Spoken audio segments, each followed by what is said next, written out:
Welcome everyone. Today I'm going to tell you about the most dangerous website in America. A site that started with the simplest idea, to help people post their ads, buy, sell, find jobs, or even meet new people. But what happened later was something no one ever saw coming. Not the police, not even the man who created it. This website is called Craigslist. It was founded in the mid-90s by an ordinary man named Craig Newmark. His goal was clear and innocent, to make communication easier and create a space where anyone could post anything they wanted with just one click.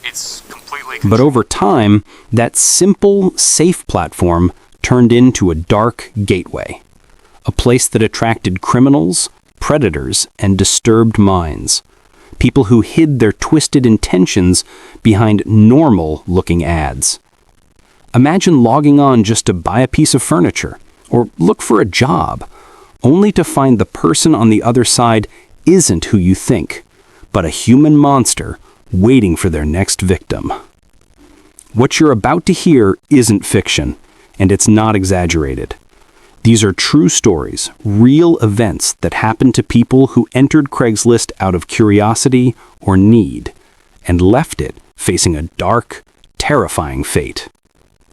So brace yourself, turn off the lights, and join me as we step into a world where the scariest places aren't found in the streets, but right there on your screen.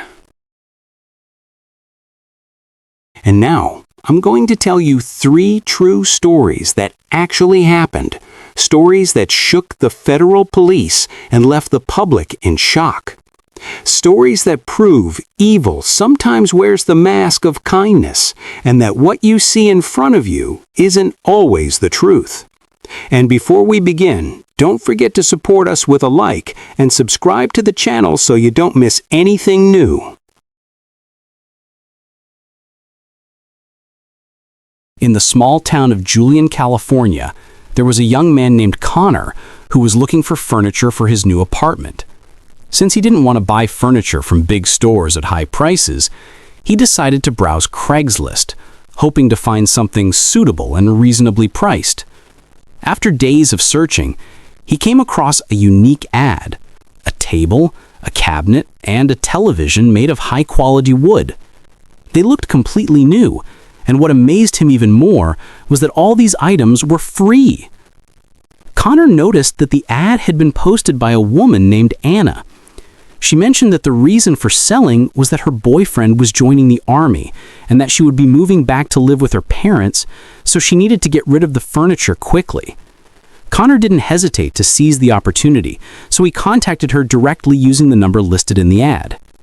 He called several times without getting an answer, and began to feel suspicious and uneasy, thinking that someone else might have already taken the table and the television. After a while, he received a text message that said, "Sorry for not replying, but if you still want the table and the television, they're still available and you can come to pick them up after I finish work." He asked her what time she finished work, and she replied, "At 8 in the evening." Connor agreed and decided to be cautious, but he was very excited to have found free furniture. When the time came, Connor drove to Anna's house, which was about an hour and a half away from his home. When he arrived, he tried to call her several times, but there was no answer. He waited a long time and started thinking about leaving, but before he did, he received another message that simply said, "Enter the house." Connor was surprised as she was supposed to meet him at the door, but he found the door unlocked, so he decided to go in carefully. As soon as Connor entered the house, he felt something strange about the place. Darkness filled the rooms, and the smell of old cotton gave the impression that the house was abandoned. Then he noticed a staircase leading to the upper floor and suddenly heard a voice calling him from above, asking him to come upstairs. He climbed the stairs carefully and said in a loud voice, "Where are you? And where's the furniture?" But he didn't hear a clear response and realized that the voice was strange and heavy. It couldn't be a woman's voice. Connor stood there in shock and fear, realizing that he might have fallen into a trap, especially when he saw that the rooms were empty. Then he heard the same voice again, this time closer, and became certain that it wasn't a woman's voice. He had been lured by the... Luckily, he remembered that the door he had entered through was still open, so he decided to leave, pretending that he had forgotten something in his car. While he was in the middle of the house, he heard the voice shouting this time, "Come back!" He quickly ran toward the door and rushed out to his car, driving away without looking back, feeling as if he had just been reborn, certain that he had escaped with his life. After returning home, he tried to report the ad, but discovered that it had already been deleted from the website, leaving him with a strange feeling of shock in the danger he had just experienced.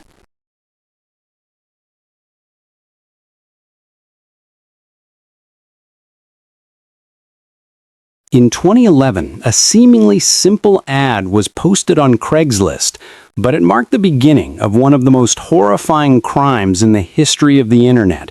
The ad read, "Farm caretaker position in southern Ohio, $300 per week, plus free housing in a small trailer surrounded by nature.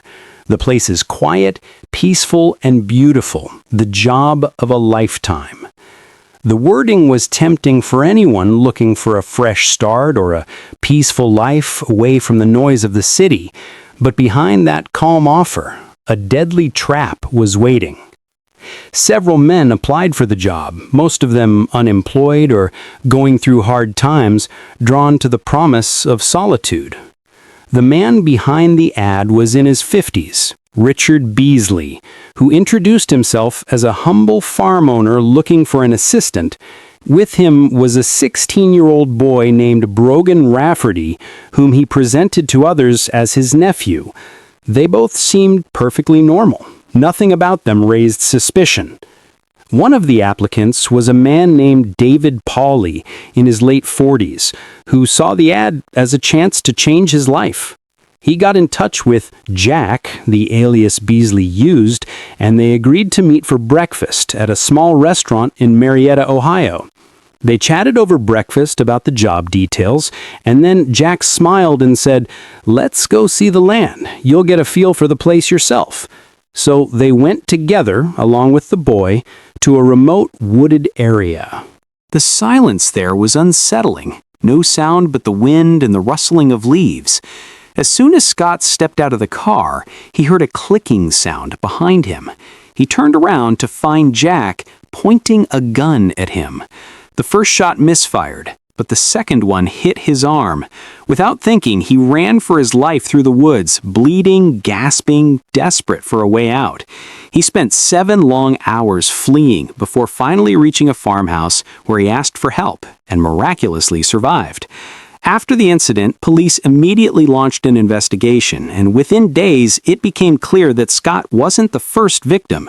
A woman named Deborah Bruce contacted authorities to report her twin brother, David Pauly, missing. He had traveled from Virginia to Ohio after responding to the same ad. He'd been hoping for a new beginning, but he never returned. Days later, his body was found buried in the same woods alongside another man named Ralph Gare.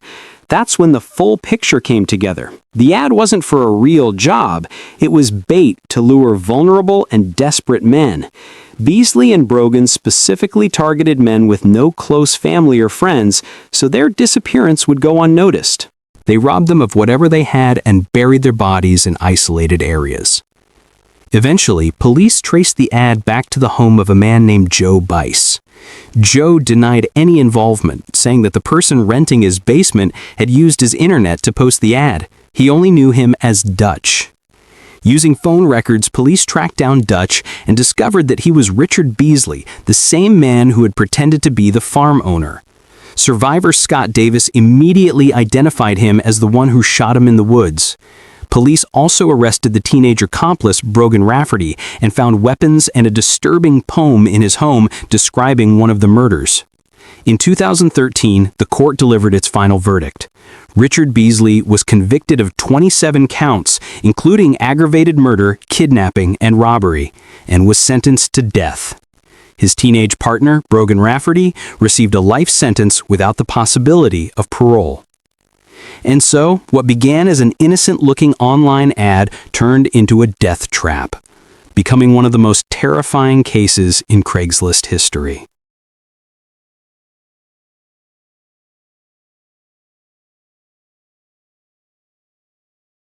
In the summer of 2015, a simple advertisement appeared on Craigslist. On the surface, it seemed completely ordinary. The ad was from a man looking for a job, with the title, "Trusted Babysitter, Highly Experienced, Available All Week." There was nothing in this ad that raised any suspicion. It was written in polite language, with kind words, and beneath it was a photo of a man in his late 30s, smiling with complete confidence. His name was Nathan Bryan, and in the body of the ad he said that he loved children and was looking for families who needed someone to care for their kids while they were busy at work. For any exhausted parent, overwhelmed by the pressures of life, this ad seemed like a blessing, like finding a guardian angel. But in this story, that angel was nothing more than a wolf in disguise. As the days went by, Nathan began receiving many responses to his ad. He spoke to everyone in the same calm and friendly tone, asking about the child's age, bedtime routines, and whether they were ever left alone at night. At first, his questions seemed completely normal. But over time, his tone began to change. He started using strange, ambiguous phrases that gave off a sense of unease and suspicion. In one of his messages, he wrote, "I feel more comfortable with very young children. I love playing with them and being close to them." Simple words on the surface, yet they were enough to raise the suspicions of the Cybercrimes Unit at the Federal Bureau of Investigation. The investigation began quietly. Agents tracked his account and discovered that he was using multiple names, changing cities every few weeks. He seemed skilled, someone who knew how to cover his tracks and repost his ads using different photos, but always with the same words: a trustworthy man who loves children and is ready to help. At that point, the FBI decided to set up an electronic trap for him. They created a fake account under the name Tom, a single father with a 7-year-old child, looking for someone to take care of him. One of the FBI agents contacted Nathan and was surprised by how quickly and enthusiastically he responded. Nathan wrote, "I love that age. 7-year-olds are smart and full of energy. I can take care of him as if he were my own son." As the conversation went on, Nathan began to ask strange questions about the child's sleeping habits, the kind of clothes he wore, and whether he felt comfortable with strangers and accepted them. It was clear that he wasn't looking for a job, but for something else entirely. The next day, the fake father asked to meet him to arrange the details. Nathan immediately agreed and suggested meeting at a small cafe in Arizona, but he didn't know that the table he'd sit at would be under FBI surveillance. Nathan walked in with a wide smile, sat across from the agent pretending to be the father, then placed a folder on the table and started talking about children and his experience dealing with them. But within minutes, he began crossing the line and revealed his true intentions without realizing it. That's when one of the investigators quietly raised his badge and said, "The game's over, Nathan." He tried to act innocent, but couldn't find anything to say. He was immediately arrested, and his phone and laptop were confiscated. When the devices were examined, investigators found dozens of messages sent to different families across multiple states, all written in the same style, the same words, and the same purpose. The investigation revealed that he had been posting such ads for many months, moving from city to city, exploiting parents' trust to get close to their children through his friendly smile and good looks. During the trial, the defense tried to justify his actions by claiming that he was only looking for a job, but his emails, photos, long online history, and perhaps even the number of unreported victims revealed the full truth. In 2016, Nathan Bryan was officially convicted of attempting to lure minors online for illegal purposes. He was sentenced to 17 years in federal prison without the possibility of early release, permanently banned from using the internet, and required to register for life in the National Sex Offender Database.